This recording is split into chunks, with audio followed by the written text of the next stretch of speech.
कि आप जब काउंसलर या पंच मेंबर चुनो तो ऐसा काउंसलर या पंच मेंबर चुनो जिसका जॉब काउंसलर या पंच मेंबर ना हो। मापशा में जो इलीगल स्पेशली मार्केट में काम हो रहा है उनको पॉलिटिकल का सपोर्ट रहेगा कि कैसे हंड्रेड क्या है? परसेंट 100% सपोर्ट है। मेरे आसपास में कहीं भी जा रहा हूँ, मेरे आसपास अगर रोड डैमेज है हम्म। तो इसके ऊपर हम लोग एक लोकल करके क्या कर सकते हैं, उसका सोल्यूशन क्या निकाल सकते हैं? एक्चुअली पीडब्ल्यू पूरे मापसा में अभी इलीगल स्टॉल सब जगह, कोई भी किधर भी अपना गाड़ी खोल के फिश बेचने लगता है। कोई भी किधर भी एक स्टैंड लगाता है, हैंगर लगाता है और कपड़े बेचने लगता है। ये जो नमस्कार. आजचो पॉडकास्ट गोंयकारां खातीर तर आसाच, पण स्पेशली हो पॉडकास्ट डिझायन केल्लो आसा म्हापशाकारां खातीर. एक म्हापशाची म्युनिसिपालिटी कशी काम करता, त्याचे काम कितें, ती कशी कितें काम करता, एक काउन्सिलराचें काम कितें आसता, किंवा इल्लीगल काम हें चलता तेजें सोल्युशन कितें, किंवा रोड आसतले, लायट्स आसतले, किंवा लोकल लोकांचो मायंडसेट कसो आसता, किंवा युथांनी पॉलिटिक्सान कित्याक येवपाक जाय स्पेशली म्हापशाच्या युथांनी, किंवा करंट गव्हर्नमेंट कितें करता, करंट गव्हर्नमेंट कसो फंक्शन करता, करंट गव्हर्नमेंट आसपाक जाय काय आसपाक जायना म्हापशांत स्पेशली, हेज्या रिगार्डींग हो टोटली पॉडकास्ट आसा. आणि ह्या पॉडकास्टान स्पेशली आमच्या वांगडा जो गेस्ट लाभलेलो आहा तो जावन आसा एडव्होकेट शशांक नार्वेकर. सरांचो एक्सपिरियन्स पॉलिटिक्सान एक 20-25 वर्सांचो आसा. सध्या ते म्हापशा म्युनिसिपालिटीचे काउन्सिलर म्हणून आसा. बाय प्रोफेशन ते एडव्होकेट असल्या कारणा खातीर ते आपले प्रोफेशन्स तशेंच पॉलिटिक्स बरे बॅलन्स करून चल्लेले आसात. चड काय उलोवचो ना, तुमी हो फूल पॉडकास्ट पळया, एन्जॉय करा. पॉडकास्ट टोटली हिंदीन केल्लो आसा जेणे करून पूर्ण गोंयकारांक हेचो लाभ घेवपाक मेळटलो, स्पेशली म्हापशाकारांक हेचो लाभ घेवपाक मेळटलो. लँग्वेजीचो भायर येवचो न्ही म्हणून टोटली पॉडकास्ट हो आमी हिंदीन केल्लो आसा. तुमकां दिसता हितूर कितें रॉंग उलयला, कितें तरी बरें उलयला, ते आमकां सजेस्ट करचें, हितूर कितें ऍड जावपाक जाय, कितें कमी जावपाक जाय. येणारे फुडले पॉडकास्ट किंवा म्हापशाचे टॉपिक्स खंयचे कव्हर अप करपाक जाय ते तुमी आमकां सांगपाक शकता. सो आता वो पॉडकास्ट एन्जॉय करा. Thank you. हाँ भाई, नमस्कार. नमस्कार। आपका बहुत बहुत स्वागत है यूनिक एक्सप्रेस शो में. एक बहुत अच्छा लग रहा है कि आप हमारे शो में हैं. हम लोग आज पूरे म्युनिसिपल काउंसिल का वर्क कैसे होता है, म्युनिसिपालिटी कैसे काम करती है, उसके ऊपर डिस्कस करेंगे. और ये पॉडकास्ट हम लोग 2 पॉडकास्ट टोटल करेंगे, उसमें 2 पार्ट में डिवाइड करेंगे. एक पॉडकास्ट में टोटल हम लोग म्युनिसिपल का काम कैसे होता है, क्या-क्या रहता है, कैसे काम होता है, ये पूरा डिस्कस करेंगे. और दूसरे पॉडकास्ट में जैसे कि लोगों के जनरल क्वेश्चंस होते हैं कि बहुत सारे स्कैम हो रहे हैं, इलीगल वर्क्स हो रहे हैं, इसके रिगार्डिंग पूरा पॉडकास्ट करेंगे. शुक्रिया हमें बुलाने के लिए। तो शुरुआत में मैं पूछना चाहूंगा, पॉडकास्ट शुरुआत करने से पहले पूछना चाहूंगा कि आपको किस वजह से लगा कि आपको पॉलिटिक्स में एंटर करना है, क्योंकि आप एक अच्छे खासे एक एडवोकेट थे. आपका आपने क्यों एंटर किया पॉलिटिक्स में? अच्छा एडवोकेट अभी भी हूँ ऐसा मैं सोचना चाहूँगा। एक्चुअली मुझे लगता है कि शायद मैं 15-16 साल का जब भी रहा हूँ, मेरे पिताजी और मेरे चाचा दोनों पॉलिटिक्स में रहे। उनका जो पॉलिटिक्स में आउटलुक रहा है, उनका जो लोगों की तरह व्यवहार रहा है, वो देखकर भी मुझे हमेशा से चाहत थी कि मैं पॉलिटिक्स में आऊँ। तो वो तो इंटरेस्ट हमेशा से रहा है और उसके हिसाब से ही जैसे हमारा उसके आगे का एजुकेशन और जो शिक्षा ली मैंने, लोगों की तरह काम करने का जो एक इंटरेस्ट रहता है उसी तरह बढ़ाया। और जब अपॉर्चुनिटी मिली, मुझे तो पहले से ही करना था, लेकिन जब भी अपॉर्चुनिटी मिली तब से मैंने काउंसिल में इलेक्शन के लिए लड़ा। सर ऐसा एक क्वेश्चन मेरा है. बहुत सारे लोगों को काउंसलर क्या होता है, म्यूनसिपल काउंसलर क्या होता है वो पता ही नहीं है. क्योंकि एक अपेक्षा रहती है कि ये काम करना चाहिए, ये काम करना चाहिए, तो हमें पता होना चाहिए कि एक्चुअली म्यूनसिपल काउंसलर क्या है और इसका वर्क क्या है. सो प्लीज एक्सप्लेन कीजिए. तो हमारे कॉन्स्टिट्यूशन के हिसाब से 3 लेवल का गवर्नमेंट रहता है। एक जो रहता है वो एग्जीक्यूटिव रहता है, और जो एग्जीक्यूटिव के अंदर आता है, इलेक्टेड एग्जीक्यूटिव के अंदर आता है, वो उसमें 3 लेवल आते हैं। एक जो रहते हैं वो पार्लियामेंट्री लेवल का रहता है, दूसरा स्टेट, और तीसरा जो रहता है वो लोकल सेल्फ बॉडी रहता है। लोकल सेल्फ बॉडी में 2-3 तरह के, डिपेंडिंग अपॉन पॉपुलेशन और एरिया, रूरल अर्बन, इसके हिसाब से सेपरेट किए जाते हैं। तो जो अर्बन एरियाज आते हैं उनमें कॉरपोरेशन और काउंसिल वो आता है, और जो रूरल एरियाज आते हैं उसमें जिला पंचायत और पंचायत एरियाज आ जाते हैं। तो काउंसिल और कॉरपोरेशन पॉपुलेशन के हिसाब से डिवाइड होते हैं। जैसे कि गोवा में एक कॉरपोरेशन जो पेंजन कॉरपोरेशन है वो है, और बाकी के जो अर्बन एरियाज है उनमें काउंसिल है। वैसे जो मापसा म्यूनसिपैलिटी है वो बी क्लासिफिकेशन की एक म्यूनसिपैलिटी है। सर म्युनिसिपल काउंसिल को कैसे चुना जाता है, लोग इसे कैसे चुनते हैं? तो काउंसिलर को आप बोल हाँ, रहे हैं। काउंसिलर को। तो एक्चुअली काउंसिलर का जो रोल रहता है, उनका रोल जैसा स्टेट गवर्नमेंट का जो एमएलए रहता है वैसा ही सिमिलर है। जो फंडिंग हम लोग रेवेन्यू जनरेट करते हैं विद इन सिटी, जो डायरेक्ट इनडायरेक्ट टैक्सेस जो हम कलेक्ट करते हैं, या फिर जो हमें ग्रांट्स स्टेट गवर्नमेंट से या सेंट्रल गवर्नमेंट से मिलते हैं, उन्हें हमें डाइवर्ट करने रहते हैं डेवलपमेंटल काम के लिए। उसमें जो इंफ्रास्ट्रक्चर डेवलपमेंट भी आ जाता है, और जो पुराना जो इंफ्रास्ट्रक्चर है वो मेंटेनेंस भी आता है, और उसमें डिलीवरी ऑफ सर्विसेज भी आ जाता है। तो अगर आप इंफ्रास्ट्रक्चर डेवलपमेंट का जो एस्पेक्ट ले लें तो उसमें नया जो बिल्डिंग जैसे कि रास्ते, ड्रेन्स, ब्रिजेस, कल्वर्ट्स, ये सब आ जाता है। मेंटेनेंस में जो बिल्डिंग्स है, शायद जो जैसे म्यूनसिपल मार्केट, ये सब जो मेंटेनेंस आ जाते हैं वो। और डिलीवरी ऑफ सर्विसेज में जैसे बर्थ सर्टिफिकेट्स, लाइसेंसेस और ये जो सर्विसेज डिलीवर होते हैं वो सब उनमें आ जाता है।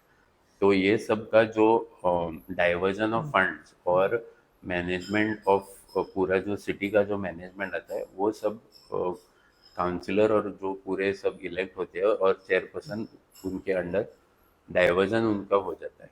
और बहुत ही इम्पोर्टेंट बात ये समझना ज़रूरी है कि जो भी फंड्स का डाइवर्जन होता है वो सभी काउंसिलर के बीच में इक्वल होता है।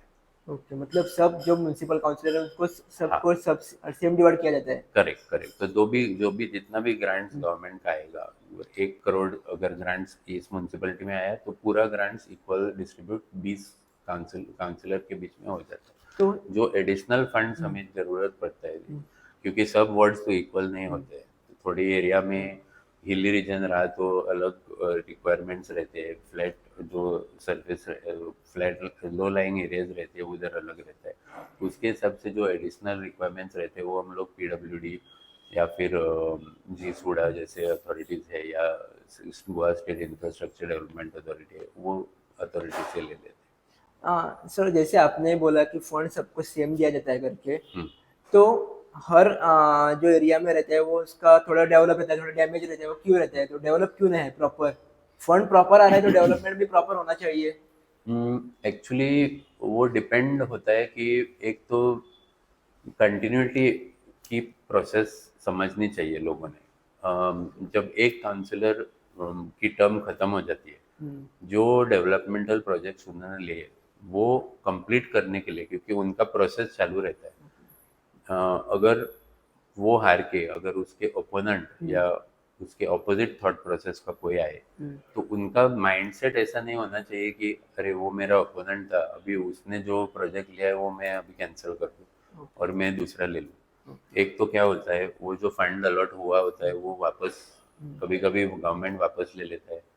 दूसरा क्या हो जाता है, जो आपने प्रॉमिस किया होता है कि एक एरिया में हम ये रास्ता बनाएंगे या ये, अगर वो लोग भी निराश हो जाते हैं कि वो एरिया में वो काम नहीं होगा।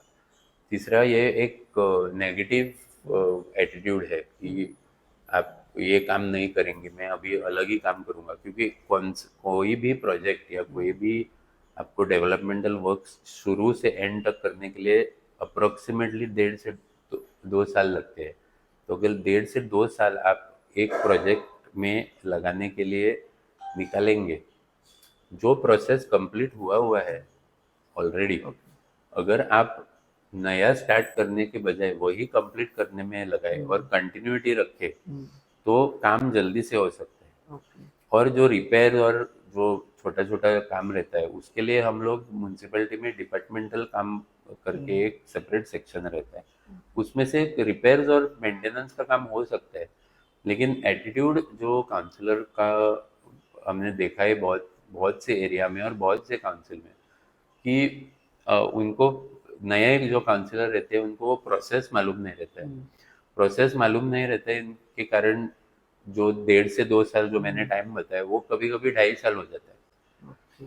और डिपार्टमेंटल रिपेयर वर्क का जो प्रोसेस जो इंटरनल काउंसिल में हो सकता है वो उनको पता नहीं रहने के कारण वो लोग फिर से टेंडर डाल देते हैं, उसके कारण वो टाइम फ्रेम बहुत बढ़ जाता है। तो कभी कभी ऐसा हो जाता है कि मैंने अगर मेरे टर्म में कुछ प्रपोज किया तो मेरे टर्म में वो काम कंप्लीट ही नहीं होता है। तो वो टाइम फ्रेम की वजह से डिटेरियोरेशन जो जो काम चल रहा है उसका ड्यूरेशन बढ़ जाता है। तो डिटेरियोरेशन बढ़ने की वजह वेर एंड टेयर तो सब इंफ्रास्ट्रक्चर में हो ही जाता है। अगर हम लोग ये प्रोसेस कम करें, जो रेड टेप है जो गवर्नमेंट की तरफ से जो टाइम लगता है, हम बोलते हैं अभी अभी प्रेजेंट सरकार जो बोल रही है डबल इंजन का सरकार, लेकिन वो जो ग्राउंड रियलिटी है कि वो ट्रांसलेट नहीं हो रहा है। हमें अगर डबल इंजन सरकार है जो स्टेट, लोकल बॉडी और सेंट्रल तीनों में हमें सेम गवर्नमेंट है, तो जो पेपर वर्क है वो भी उसी स्पीड से होना चाहिए, लेकिन वैसे हो नहीं रहा है। उतना ही टाइम लग रहा है, शायद ज़्यादा टाइम लग रहा है। अगर ज़्यादा टाइम लग रहा है तो फिर ये डबल इंजन बोलने का क्या फ़ायदा। अगर ये प्रोसेस हम स्पीड अप कर दे तो फिर टाइम कम करके ये जो डेवलपमेंटल वर्क्स है जो मैंने मेरे टाइम टर्म में प्रपोज किया है वो वही टर्म में कंप्लीट होने चाहिए। ओके सर, इससे मुझे लगता है कि आप जो बोल रहे हैं इसी समस्या बिकॉज ऑफ एजुकेशन में भी हो सकता हम्म। है। सो एक्चुअली एक म्यूनसिपल काउंसिलर का एजुकेशन क्या होना चाहिए, एक्चुअली क्वालिफाइड क्या होना चाहिए, क्योंकि बहुत सारे ऐसे भी देखा है हमने इंडिया में और बोलूंगा मैं कि थोड़े अनपढ़ गवार है वो भी काउंसिलर बन चुके हैं, थोड़े एजुकेटेड है वो भी काउंसिलर बन चुके हैं।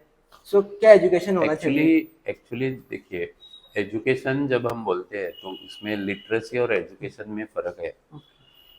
लिटरेसी हम बोलते हैं फॉर्मल एजुकेशन, जो जो 10 स्टैंडर्ड 12 स्टैंडर्ड या फिर ग्रेजुएशन, उसको हम लिटरेसी बोलते हैं।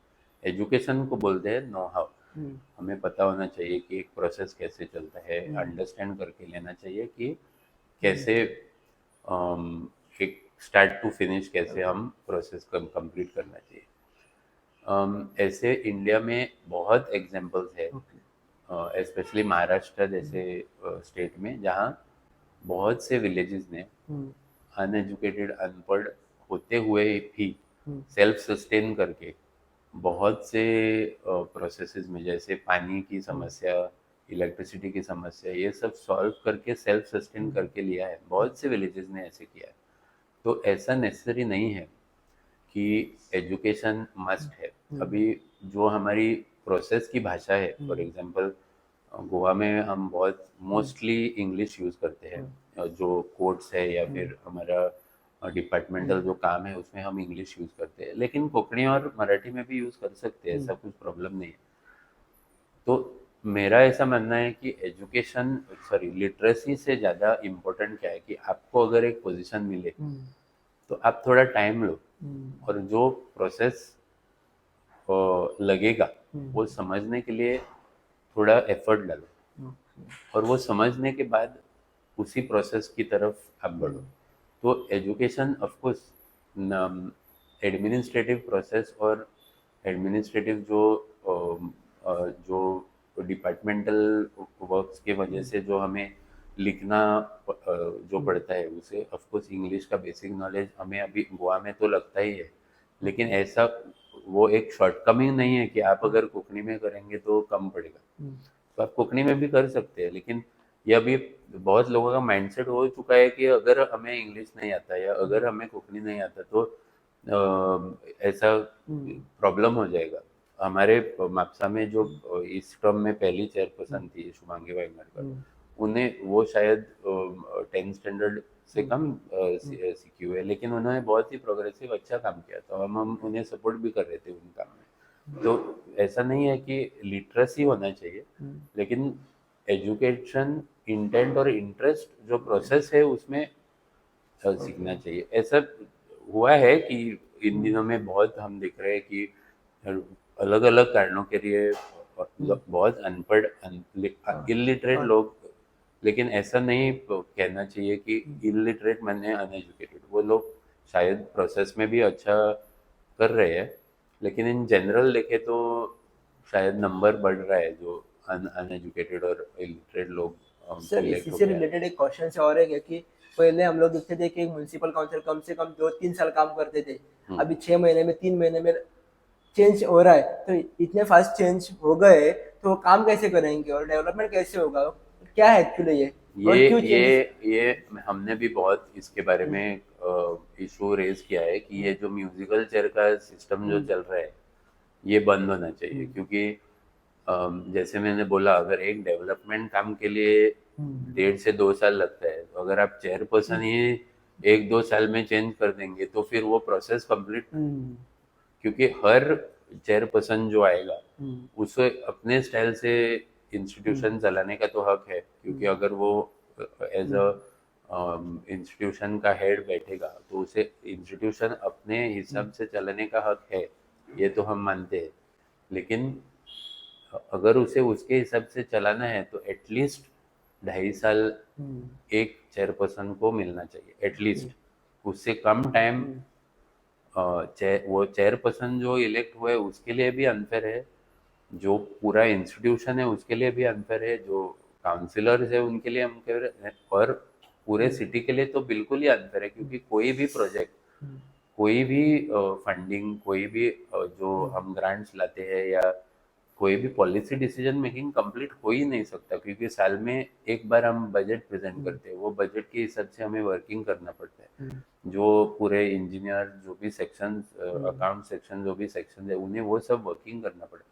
अगर हर हर साल कोई कंसिस्टेंसी नहीं रही उस प्रोसेस मेकिंग में और पॉलिसी मेकिंग में, तो फिर कैसे पूरा इंस्टीट्यूशन एक डायरेक्शन में, एक विजन के डायरेक्शन में चल पाएगा। तो ये तो माप्सा के बारे में तो एकदम क्या बोलते हैं, दुख दुख की बात है कि लास्ट 10 साल में एटलीस्ट मुझे लगता है 5 या 6 चेयरपर्सन ऑलरेडी आ चुके हैं। लास्ट टर्म में शायद 3 या 4 थे, ये टर्म में भी 4 बार ऑलरेडी चेंज हो चुका है। तो ये पूरा मैं इसका ब्लेम तो मैं एमएलए पे दे दूंगा, क्योंकि अगर अगर उनके पास एक क्लियर लीडरशिप काउंसिल के पास नहीं है तो उन्होंने ये काउंसिल बनाने का एफर्ट डालना नहीं चाहिए। सर 10 साल में 5-6 काउंसिलर चेंज हो चुके हैं, तो डेवलपमेंट कैसे हो रहा है मापशा में, और हो रहा है कि नहीं हो रहा है ये प्रश्न आ रहा है दिमाग में। नहीं, ये तो सबके लिए देखने के लिए बहुत ही क्लियर है सबके सामने कि डेवलपमेंट तो जिस पेस से होना चाहिए और जिस पेस से हम एक्सपेक्ट करते हैं, क्योंकि हमारा एमएलए और हमारे काउंसिलर फेयरली यंग एज के, और एक्सपेक्टेड था 4.5 साल पहले कि यंग और डायनेमिक किस्म के लोग हैं। जो 20 काउंसिलर इलेक्ट होके आए हैं, वो उसमें से 14 फर्स्ट टाइम काउंसिलर थे। फर्स्ट टाइम काउंसिलर होने के वजह से एक एंथुजियाज्म, एक ऊर्जा रहती है कि हम लोग कुछ अलग काम करेंगे, और वो फीलिंग था भी पहले 1-2 साल में। लेकिन जिस तरह उनके ग्रुप के बीच में ही जो कॉन्फ्लिक्ट होते हैं, मिसट्रस्ट होता है, उनके भरोसा नहीं है एक दूसरे पर, फिर उनका जो म्यूजिकल चेयर सिस्टम चेंज करते रहते हैं, ये जो एक को खुश करने के लिए दूसरे को निकालना, दूसरे को खुश करने के लिए तीसरे को निकालना, नो बेसिक जो क्या बोलते हैं, एक लीडरशिप क्वालिटी नहीं है किसी के बीच में, कि अगर कन्विंसिंग पावर नहीं है, अगर एक सिंपल रेजोल्यूशन सामने लाएंगे, वो रेजोल्यूशन पास करने के लिए एक लीडर में इतनी क्वालिटी होनी चाहिए कि हम कन्विंस कर सके, ना ही अपने ओन लोग को, लेकिन ऑपोजिशन को भी कन्विंस कर सके कि ये जो मैंने प्रपोजल लाया है ये सबके लिए अच्छा है। अपोजिशन का काम तो है, हमारा तो काम है ही इसमें खोट निकालना, जो मिस्टेक्स हो रहे हैं वो निकालना। लेकिन जो लीडर है, जो कुर्सी पर लीडर करके चेयर पर्सन बैठा है, उनको इतनी तो बेसिक क्षमता होनी चाहिए कि उन्होंने कन्विंस करना चाहिए हमें कि आप जो बोल रहे हैं वो है, हम लोग ये इश्यूज मैनेज कर लेंगे। लेकिन इससे भी बड़ा पॉजिटिव, ये तो उन्होंने 4.5 साल में उनको हमें कन्विंस करने को एक भी पॉलिसी में हुआ नहीं, इसके लिए तो डेवलपमेंट नहीं। चेयरपर्सन को पार्टी देख के चुना जाता है कि कैसे देख के, क्योंकि एक एक बार हमने ऐसे भी देखा है कि चेयरपर्सन थोड़े होते हैं, वो अगर अपोजिशन पार्टी के हुए तो उनको सपोर्ट नहीं मिलता है, उस पार्टी के होते सपोर्ट मिलता है लेकिन काम भी नहीं होता है, तो कैसे।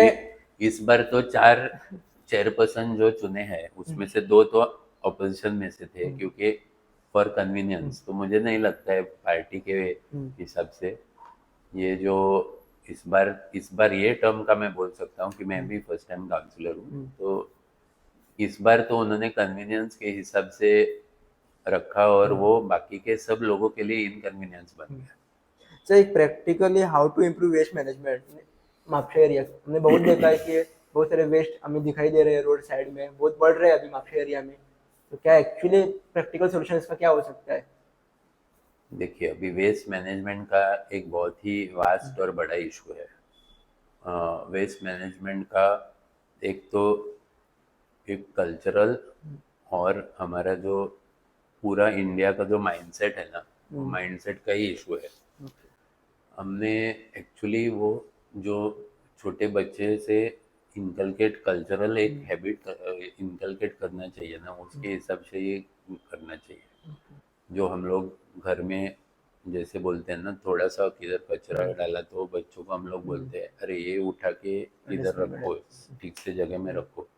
वही हैबिट हम लोग हम्म, बाहर जब जाते हैं वो बच्चों को हम लोग नहीं सिखाते। हम्म, तो पहले तो ये कल्चरल और एक हम्म, बचपन से सिखाने की, हम्म, घर जैसे घर में हम लोग ने पूरा हमारा टाउन को, सिटी को, गांव को पहले तो हमारे घर की तरह ट्रीट करना हम्म, चाहिए। ये एक प्रॉब्लम ऐसा है कि सिर्फ गवर्नमेंट का या हम्म, म्यूनसिपैलिटी का या पंचायत का इशू नहीं है, हम्म, ये हम सबका प्रॉब्लम है। पहले तो हमें सबने एडमिट करना चाहिए कि हम सबका प्रॉब्लम है। हम्म, मोस्ट हमारा जो पॉपुलेशन है, जो हमारे वोटर है, जो रेजिडेंट है, वो सबको लगता है कि ये दूसरे का प्रॉब्लम हम्म, है। ये माइंडसेट पहले चेंज करना चाहिए। ओके। हमें लगता है कि दूसरा कोई जो फेंक रहा है ना, ये सब उसका गलती है, ऐसा नहीं। तो माइंड सेट शिफ्ट कैसे कर सकते हैं रिगार्डिंग गार्बेज? अवेयरनेस, पहले तो ओके, अवेयरनेस हमारा, सिर्फ गांधी जी का चश्मा ड्रॉ करके हम्म, और उसको स्वच्छ स्वच्छ भारत अभियान का नाम देके ये नहीं होगा। हम्म, अभी जैसे हम लोग ने देखा है कि पहले पोलियो का हमने हम्म, इरेडिकेशन किया था। हम्म, वो ऐसा एक ऑल इंडिया ऐसा एक ड्राइव था जिसमें एक वॉर फुटिंग पे हम्म, एफर्ट डाल के जो गवर्नमेंट प्राइवेट हम्म, प्लेयर्स जो थे जैसे रोटरी या हम्म, सबको साथ लेके एक हम्म, वॉर फुटिंग पे एफर्ट डाल के उन्होंने ये किया। और हम्म, इसके लिए उसको ऑफकोर्स 10-15 साल लगे वो हम्म, इरेडिकेट करने के लिए। ओके, अभी वैसे ही हम्म, जब स्वच्छ भारत अभियान का जो हम्म, शुरुआत हुआ, एक्चुअली मुझे पर्सनली बहुत ही एक पॉजिटिव और बहुत ही अच्छा एफर्ट लगा हम्म, प्राइम मिनिस्टर की तरफ से और जो हम्म, सेंट्रल गवर्नमेंट है उनकी तरफ से, क्योंकि ये बहुत ही नेसेसरी था। हम्म, क्योंकि आप कौन से भी सेक्टर में जाओ, वो रिलीजियस हमारे हम्म, स्ट्रक्चर्स में जाओ, हम्म, टूरिस्ट स्ट्रक्चर्स में जाओ, हमारे जो गवर्नमेंट ऑफिस हम्म, में जाओ, एजुकेशनल इंस्टीट्यूशन में जाओ, कचरे का प्रॉब्लम सॉल्व ही नहीं हो रहा है। हम्म, कितने साल हो गए सॉल्व नहीं हो रहा है। तो जब ये इनिशिएटिव लिया सेंट्रल गवर्नमेंट ने, तो मुझे तो लगा ये अभी आज नहीं तो 10 साल में कभी तो ये सॉल्व हो जाएगा। लेकिन हमने अभी देखा है 10 साल में लोग और हम्म, लापरवाह हो रहे हैं। क्योंकि अभी भी मुझे लगता है कि गवर्नमेंट ने लिया है स्वच्छ भारत अभियान का प्रोग्राम, तो हम्म, ये गवर्नमेंट का प्रॉब्लम ओके, है, ये स्टॉप होना चाहिए। हम और किसी के ऊपर डालते जा रहे हैं सब। ये नेबर का हम्म, प्रॉब्लम है, ये सोचना बंद हम्म, करना चाहिए। नेबर भी ओके, कचरा फेंक रहा है, हम भी यूज कर रहे हैं। पहले तो single use plastic complete ban होना चाहिए। हम्म, सिंगल और रिसाइकलिंग, और घर में जो जितना हम वेस्ट कम हम्म, कर सके वो घर का प्रैक्टिस पहले शुरू करना चाहिए।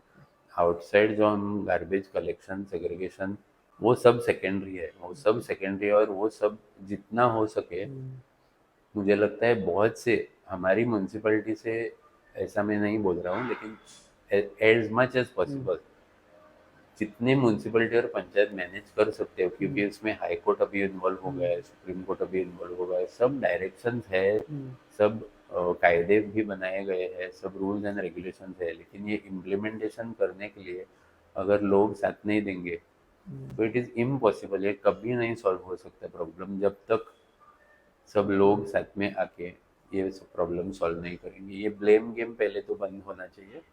कोई भी लीडर, कोई भी, ये प्राइम मिनिस्टर हो, चीफ मिनिस्टर हो, हम्म, चेयरपर्सन हो, काउंसिलर, पंच हम्म, मेंबर, सरपंच, कोई हम्म, भी ये प्रॉब्लम सॉल्व नहीं कर सकता जब तक मैं जो चॉकलेट खाते टाइम रैपर निकाल के अपने पॉकेट में डाल दूँ हम्म, और घर जाके हम्म। डस्टबिन में फेंकूँ। सर ये बोलने में अच्छा लगता है कि अपना पेपर अपनी जेब में डालो, लेकिन हमने बहुत सारे ऐसे लोगों को देखा है और एक्चुअली फैक्ट भी है कि बहुत सारे लोग स्वच्छ भारत अभियान के एक ये लगाते हैं, लोगो लगाते हैं, नाम भी लगाते हैं, ग्लव्स डालते हैं, फोटो निकालने के लिए कचरा उठाते डालते हैं, मैंने कभी उनको अपना कचरा भी नहीं उठाते देखा है।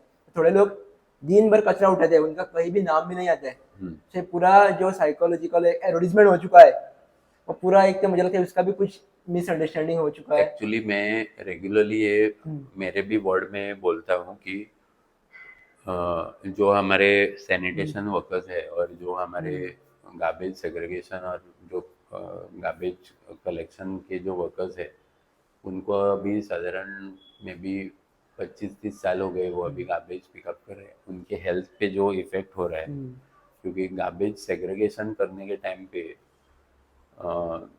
6 से 8 घंटे हम्म, उस गार्बेज में खड़ा रहना, हम्म, सेग्रीगेशन करना, हमें 4-5 घंटे अगर वेट वेस्ट का स्मेल इधर बेर नहीं होता है घर में, हम्म, तो 8 घंटे उसी गार्बेज में खड़ा रह के हमें सेग्रीगेशन, हमारे हमारे गार्बेज को, हम्म, हमारे वेस्ट को, मेरे और आपके सब हम्म, वेस्ट को हम्म, सेग्रीगेट करना, उनके हेल्थ पे क्या असर हो रहा होगा, ये हम्म, आपने और हमने सबने सोचना चाहिए। बेसिक बेसिक एक जो बात है सेग्रीगेशन का, हम्म, मैंने मेरे वार्ड में जब जब हमारा एक्ट हम्म, गार्बेज मैनेजमेंट और वेस्ट मैनेजमेंट का जो रूल्स और हम्म, एक्ट जब आया था, तो मेरी मिसेस जब हम्म, काउंसलर थी, ग्रीन और ब्लैक बिन्स हमें वेस्ट मैनेजमेंट अथॉरिटी ने डिस्ट्रीब्यूट किए थे हम्म, और उन्होंने बोला था कि आप जाओ और सब वार्ड्स में डिस्ट्रीब्यूट करो। अभी हमने ये प्रोसेस हमारे वार्ड में शुरू किया था 7-8 साल पहले। हम्म, तो हमने हाउस टू हाउस जाके हम्म, सब घर में दिया था ब्लैक और ग्रीन बिन, और उन्हें एक्सप्लेन किया था कि गार्बेज सेग्रीगेशन अब से कंपलसरी है।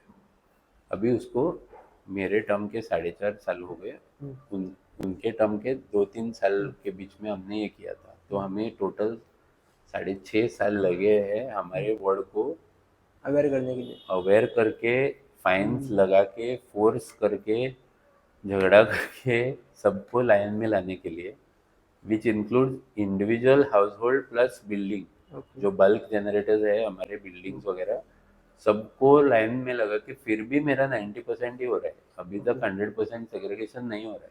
ओके। तो अगर मुझे मेरे वार्ड में इतने साल लगे हैं, मेरे वार्ड में अगर आप जाके हम्म, राउंड मारो तो गार्बेज का हम्म, ऐसा डंपिंग पॉइंट नहीं है, हम्म, ब्लैक स्पॉट्स नहीं है, हम्म, लेकिन इसे 6-7 साल लगे हैं।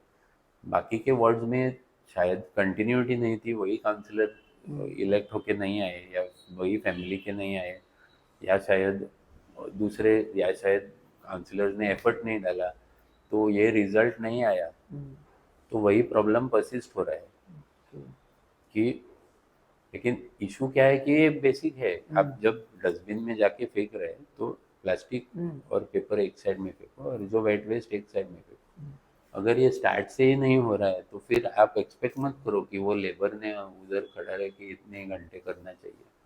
लेकिन वो ये प्रॉब्लम ख़त्म नहीं होगा जब तक ये घर से और कल्चरली हमें इनकलकेट करके शुरू करना हम्म, चाहिए घर से ही। बहुत से स्कूल्स और बहुत से अभी जो एजुकेशनल इंस्टीट्यूशंस है वो अभी बच्चों को हम्म, केजी और फर्स्ट से ही सिखा हम्म, रहे हैं, और ये अच्छी बात है। ये अभी गवर्नमेंट ने भी, मुझे हम्म, लगता है ये तो बहुत प्राइवेट इंस्टीट्यूशन सिखा रहे हैं, हम्म, गवर्नमेंट इंस्टीट्यूशन ने भी ये हम्म, अभी कंपलसरी सब्जेक्ट सेग्रीगेशन और ये वो सब हम्म, ऐड कर देना चाहिए, क्योंकि विदाउट विदाउट ये करने हम्म। की बजाय हमारा कभी साफ होगा ही नहीं। सर आपने सेग्रीगेशन का प्रॉब्लम बोला है मापसा में जो हो रहा है, लेकिन अभी हर 2 दिन में मापसा मार्केट से स्पेशली न्यूज आता है कि ये हुआ वो हुआ, नेगेटिव मैसेजेस बहुत आ रहे हैं, टूरिस्ट भी परेशान हो चुके हैं, मार्केट मापसा नहीं आना चाह रहे। ये बेसिकली क्यों हो रहा है? तो मानसा मार्केट का जो इशू है ना, हम्म, वो थोड़ा अलग है। एक तो टाइम के हिसाब से कोई भी जो हमारी फैसिलिटी रहती है वो अपग्रेड होनी चाहिए। हम्म, हमारा मापसा मार्केट जो है वो 100 साल हम्म, अप्रोक्सीमेटली 100 साल पहले हम्म, बनाया हुआ मार्केट है, और उस टाइम के हिसाब से वो बहुत ही वेल प्लान्ड और बहुत ही ऑर्गेनाइज्ड मार्केट है। अम, और इसीलिए वो एक वर्ल्ड फेमस मार्केट था। हम्म, मैं था इसके लिए बोलूँगा क्योंकि अब वो नहीं है, हम्म, मेरे हिसाब से अब वो वर्ल्ड फेमस नहीं है। और उसका जो मिसमैनेजमेंट, जो हम्म, उसका स्ट्रक्चरल प्रॉब्लम्स है, जो उसके वेंडर्स और जो उनके शॉप के लेसीज है, वो इतने नाखुश है। उधर पार्किंग का फैसिलिटीज़ नहीं है, हम्म, उधर गार्बेज का मैनेजमेंट नहीं हम्म, हो रहा है। तो ये सब कारणों की वजह से लोगों का जो आना जाना अंदर, एक्सेसिबिलिटी का इतना प्रॉब्लम हो गया, हम्म, क्योंकि एक तो गोवा में पब्लिक ट्रांसपोर्ट का बहुत प्रॉब्लम है। हम्म, अम, हमारे जो पायलट और रिक्शा हम्म, और टैक्सी, उनको मीटर का तो आपको पता है, हम्म, मीटर का तो इशू चालू ही है। बसेस, हमारे प्राइवेट जो बसेस है, उनका कंडीशन, ओवर हम्म, क्राउडिंग, उसके वजह से वो भी प्रॉब्लम हो जाता है। अभी आप अगर एक वर्ल्ड फेमस हम्म, और अच्छे क्वालिटी के मार्केट में अगर आप पार्किंग ना दो, तो फिर टूरिस्ट आएंगे क्यों? हम्म, और टूरिस्ट का ही क्वेश्चन नहीं है, हमें लोकल को ही उधर जाना अभी बहुत ही प्रॉब्लम होता है। और लोकल्स को उधर जाने के लिए अगर दिक्कत हो रहा है, और पूरे मक्सा में अभी इलीगल स्टॉल सब हम्म, जगह, कोई भी किधर भी अपना गाड़ी खोल के फिश बेचने लगता है, हम्म, कोई भी किधर भी एक स्टैंड लगाता है, हैंगर लगाते हैं और कपड़े बेचने लगता है। हम्म, ये जो सब जगह क्या बोलते हैं, बिना कुछ रूल्स और रेगुलेशन फॉलो किए, हम्म, विदाउट फियर जो काम चल रहा है ना, ये इसी कारण हो रहा है क्योंकि रूल्स और रेगुलेशन ना फॉलो करके किसी को डर ही नहीं है। मापशा में जो इलीगल स्टेशनरी मार्केट में काम हो रहा है उनको पॉलिटिकल का सपोर्ट रहेगा कि कैसे हंड्रेड क्या है? परसेंट 100% सपोर्ट है। Okay. Last 25 years, approximately 23 to 25 hmm, years, इधर बीजेपी काउंसिल को सपोर्ट और रूल कर रहा है, हम्म, एमएलए भी बीजेपी का ही है। हम्म, और ये जो डाउनग्रेड जो हमारे सिटी हुई है, मैं तो पूरा उसे हम्म, श्रेय तो बीजेपी और उनके एमएलए और उनके चेयरपर्सन और काउंसलर को ही दूंगा। क्योंकि अगर एक इंटेंशन और एक उनकी तरफ से एक इंटरेस्ट होता है इम्प्रूव करने के लिए, तो आज ये स्थिति मापसा की नहीं होती।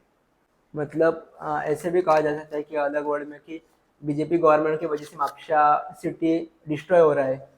करेक्ट, 100%। क्योंकि अगर ये हम्म, अगर इसकी ऑपोजिट हम लोग ये हम्म, देखें, तो अगर जब भी कोई नया और अच्छा प्रोजेक्ट स्टार्ट होता है या हम्म, फिर हम लोग इनॉग्रेशन करते हैं, तो इनॉग्रेशन कौन करता है? जो एमएलए रहता है वो करता है, जो हम्म, चेयरपर्सन रहता है वो करता है। वो अभी कौन से पार्टी के है? वो हम्म, बीजेपी के है। तो जो डिटेरियोरेशन और नेगेटिव जो हम्म, हो रहा है, वो भी उनका ही, उनको ही वो अभी उसका क्रेडिट लेना पड़ेगा। और इन 2-3 सालों में माइग्रेंट्स मापशा में बहुत बढ़ गए, ऐसे लोग कहते हैं, न्यूज़पेपर में भी आया है। सो क्या है एक्चुअली ये केस, क्या है एक्चुअली माइग्रेंट्स का अर्थ क्या है और क्या है एक्चुअली कॉन्सेप्ट? माइग्रेंट्स का इशू मक्सा में तो नया नहीं है। हम्म, माइग्रेंट्स और जो स्लम्स का जो इन्फ्लक्स हुआ है, वो मुझे लगता है लेट 80s 90s में हुआ था, हम्म, अभी नहीं हुआ है। लेकिन अब हम उन लोगों को माइग्रेंट्स नहीं कह सकते, क्योंकि उनको मोर देन 30 years इधर रह के हो गए हैं। हम्म, उनके ऑफ कोर्स उनके स्ट्रक्चर्स और उनके जो ड्वेलिंग हाउसेस है वो हम्म, इलीगल शायद नहीं है। उन्हें शायद थोड़े प्राइवेट लैंड्स में, थोड़े गवर्नमेंट लैंड में, थोड़े कम्युनिदार लैंड में उन्होंने स्ट्रक्चर बनवाए हैं। उधर भी उन्हें फैसिलिटेट किया हुआ है हम्म, फॉर क्रिएटिंग वोट बैंक या तो उन्हें हम लोग माइग्रेंट नहीं कह सकते। बट लेकिन एक मैं क्लैरिफाई करना चाहता हूँ कि जो मूवमेंट, जो माइग्रेशन एम्प्लॉयमेंट के लिए होता है, वो किस कारण के लिए होता है, हम्म, वो हमें समझना चाहिए। माइग्रेशन गांव से शहर तक, हम्म, या फिर बड़े जो स्टेट्स रहते हैं उनके रूरल एरियाज से हम्म, अर्बन एरियाज में इसीलिए होता है क्योंकि उन्हें फाइनेंशियल हम्म, कुछ अच्छे अपॉर्चुनिटीज आने चाहिए, इसके लिए होता है। अभी ये कब होता है, जब रूरल एरियाज में उन्हें कुछ कम पड़ रहा है। हमारा इन्फ्लेशन का रेट इतना हाई है, हमारे कॉस्ट ऑफ लिविंग इतना बढ़ गया है, हमारा मेडिकल एक्सपेंसेस और जो डेली एक्सपेंसेस, हमारे टैक्सेस इतने बढ़ गए हैं।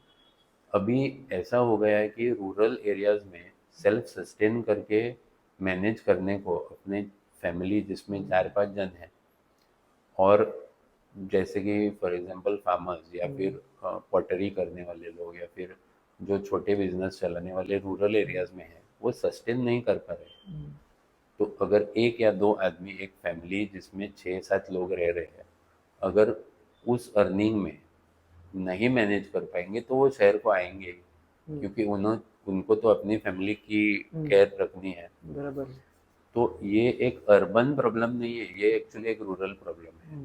ये हमें समझना जरूरी है कि वो इधर क्यों आ रहे हैं। वो हमारे ऊपर थोपने के लिए नहीं आ रहे, वो उधर उन पे जो थोपा जा रहे हैं उससे बचने के लिए वो इधर आ रहे हैं। तो हमें एक्चुअली गवर्नमेंट, और यही गवर्नमेंट नहीं लेकिन जनरली गवर्नमेंट ने ऐसा कुछ करना चाहिए जिससे, जैसे कि एमएसपी बढ़ाने का, जैसे कि रूरल जो बिजनेसेस है या फिर जो रूरल इंडस्ट्री है उसे बढ़ाने के लिए एडिशनल अपॉर्चुनिटी क्रिएट करनी चाहिए, तो फिर माइग्रेशन सिटीज को नहीं होगा। अगर रूरल एरियाज में एम्प्लॉयमेंट ही नहीं रहा तो फिर वो अपने फैमिलीज को सपोर्ट कैसे करेंगे।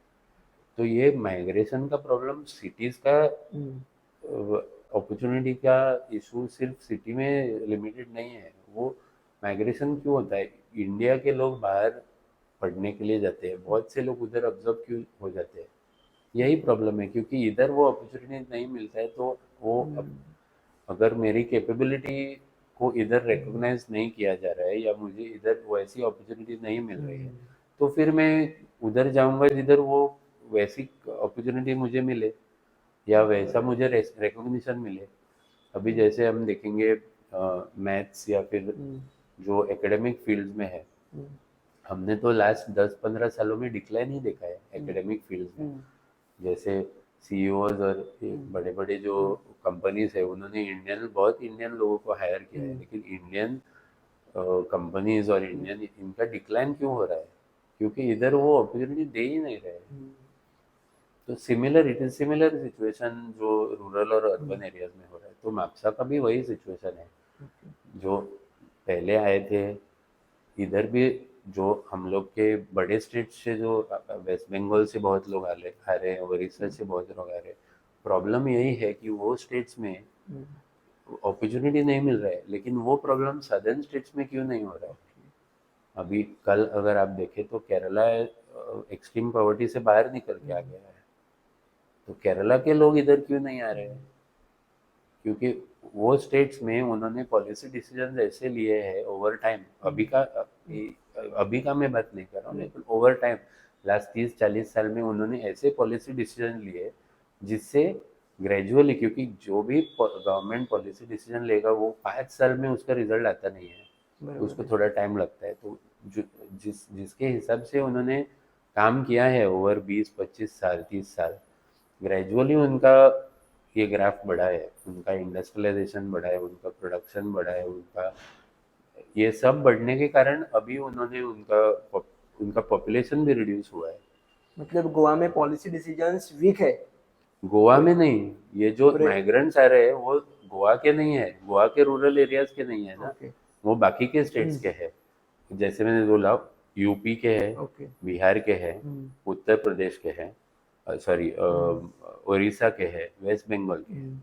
अभी ये सब जो स्टेट्स है उनके जो रूरल पॉलिसी डिसीजंस है और जो पॉलिसी मेकिंग है वो इतने स्ट्रांग नहीं है कि उनके पॉपुलेशन को सपोर्ट करे। उनका पॉपुलेशन भी हाई है और इधर एम्प्लॉयमेंट, और उधर के लोग सिर्फ गोवा नहीं आ रहे, वो सब स्टेट्स में जा रहे हैं क्योंकि उनको वो सपोर्ट नहीं मिल। सर इसके ऑपोजिट में पूछूं तो गोवा का क्या हाल है, गोवा के लोगों को भी जॉब नहीं मिल रहा है, तो वो भी दूसरे स्टेट्स में जा रहे हैं क्योंकि गोवा का पॉपुलेशन ऐसा है कि ज़्यादा एजुकेटेड है, लेकिन गोवा में एजुकेटेड पॉपुलेशन को सपोर्ट करने के लिए हमारे पास वैसे अपॉर्चुनिटीज़ है नहीं, और हमारे क्या बोल रहे हैं, सैलरी का भी ब्रैकेट बहुत कम है गोवा में, तो उनके लिए जो सैलरी का ब्रैकेट है ये ज़्यादा हो जाते हैं, लेकिन गोवंस के लिए ये सैलरी ब्रैकेट कम हो जाती है, तो इधर के लोग बेंगलोर जा रहे हैं, इधर के लोग मुंबई, दिल्ली और दूसरे स्टेट्स में जा रहे हैं, क्योंकि इधर के एजुकेटेड जो पॉपुलेशन है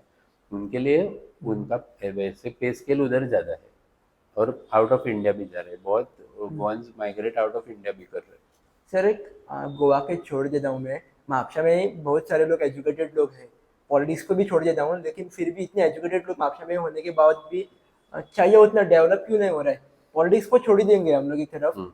फिर भी इतने एजुकेटेड होने के बाद हम लोग देख रहे हैं कि प्राइम्स लोकेशन में ये अच्छे अच्छे रेजिडेंसीज आ रही है, अच्छे अच्छे लोग रहने के लिए आ रहे हैं, सब अच्छे अच्छे लोग रह रहे हैं, सो इतना डेवलप नहीं क्यों हो पा रहा है? मैं भी बहुत टाइम हो गए हमने भरोसा रखा है एक ही पार्टी पे और एक ही एमएलए पे, वो थोड़ा शायद चेंज होना चाहिए अभी। एक्सपेक्टेशन तो रहता है सबका कि हमारा एमएलए मुझसे भी एज में यंग है, तो एक्सपेक्टेशन रहता है, मेरा भी था उनसे, लेकिन अभी नहीं हो रहा है, तो एक लेकिन 5-10 साल का टाइम बहुत हो जाता है, उसके बाद में पेशेंस भी खत्म हो जाता है, तो चेंज करना चाहिए। हाँ सर, मुझे एक क्यूरियस ऐसे क्वेश्चन आता है, मेरे दोस्त भी मुझसे पूछते रहे थे कि पॉलिटिशियन का हम लोग सैलरी देखे ना यूट्यूब पे भी या जाके देखे, गूगल पे भी देखे, तो बहुत कम आता है, और हम्म। उनका जो हमने लाइफस्टाइल देखा, जो काम कर रहे हैं उसके हिसाब से उनके पास बहुत कुछ रहता है, और रिसर्च करने के बाद भी पता चलता है कि उनका बिजनेस भी कुछ नहीं है, काम धंधा भी कुछ नहीं है, तो इतना बढ़ कैसे आता है? मतलब जो डेवलपमेंट के लिए पैसा आता है वो अपने जेब में डालते हैं क्या? ऐसे सारे है। तो इसके लिए तो एक तो गवर्नमेंट ने बहुत क्या बोलते हैं, डिफरेंस बहुत है, लोकल सेल्फ गवर्नमेंट का जो बॉडीज है जैसे म्यूनसिपैलिटी और पंचायत, उनका सैलरीज बहुत कम है, और आप कंपेयर करें एमएलए का, तो वो बहुत ही डिफरेंट है। ओके। जैसे कि मुझे लगता है पंच पंच उनका सैलरी शायद 5-6 हज़ार ओके। अप्रोक्सीमेटली है पर मंथ, जो हमारे काउंसलर्स है वो शायद 15 से 18 हज़ार, अभी मापसा में तो 18.5 हज़ार है, वो भी हमने इस टर्म में इंक्रीज करके लिया है, और उसे हम सैलरी नहीं बोलते हैं, ऑनरेरियम बोलते हैं, because it is a honorary post जो हम लेते हैं। लेकिन जो एमएलए का सैलरी वो 2.5 लाख, 2 से 2.5 लाख अप्रोक्सीमेटली है, डिपेंडिंग अपॉन द कॉन्स्टिट्यूंसी। तो ऐसा कहना गलत रहेगा कि एमएलए को कम सैलरी मिलता है, 2-2.5 लाख में इट्स वेरी कंफर्टेबल सैलरी। उसके उसके अलावा उनको ट्रैवल, पेट्रोल, जो मेडिकल एक्सपेंसेस, ये सब एमएलए को मिलता है, जो बाकी के लोकल सेल्फ बॉडी और जो लोअर गवर्नमेंट, सॉरी, जो इलेक्टेड रिप्रेजेंटेटिव है उनको वो नहीं मिलता, हमें इवन जो बोलते हैं फ़ोन का भी अलाउंस नहीं मिलता, वो बाकी का कोई भी अलाउंस नहीं मिलता है। अभी मेरे हिसाब से मैंने बार बार ये कहा भी है कि आप जब काउंसलर या पंच मेंबर चुनो, तो ऐसा काउंसलर या पंच मेंबर चुनो जिसका जॉब काउंसलर या पंच मेंबर ना हो,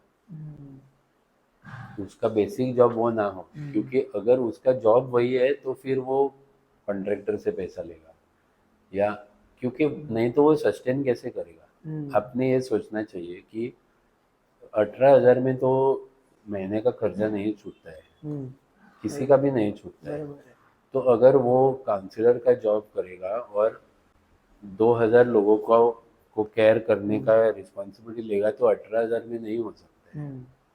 तो एक तो उसका ये उतना ऑनरेरियम कुछ चेंज करके सैलरी बनना चाहिए, या फिर ऐसा आदमी चुनो जिसके पास ऑलरेडी कुछ उसका बैकअप है और कुछ तो बिजनेस चल कुछ रहा तो है बिजनेस उसका चल रहा है। जैसे अभी मेरा मेरे फादर का 40 साल से ऑलरेडी उनका प्रैक्टिस चालू है, हमने कभी बंद किया ही नहीं। मैं भी अभी 20 ईयर्स मेरा एडवोकेट का प्रैक्टिस चालू है, कभी बंद नहीं किया। मैं गवर्नमेंट एडवोकेट रहा हूँ, मैं गवर्नमेंट एडवोकेट छोड़ के भी ये मैंने आउट ऑफ चॉइस शुरू किया।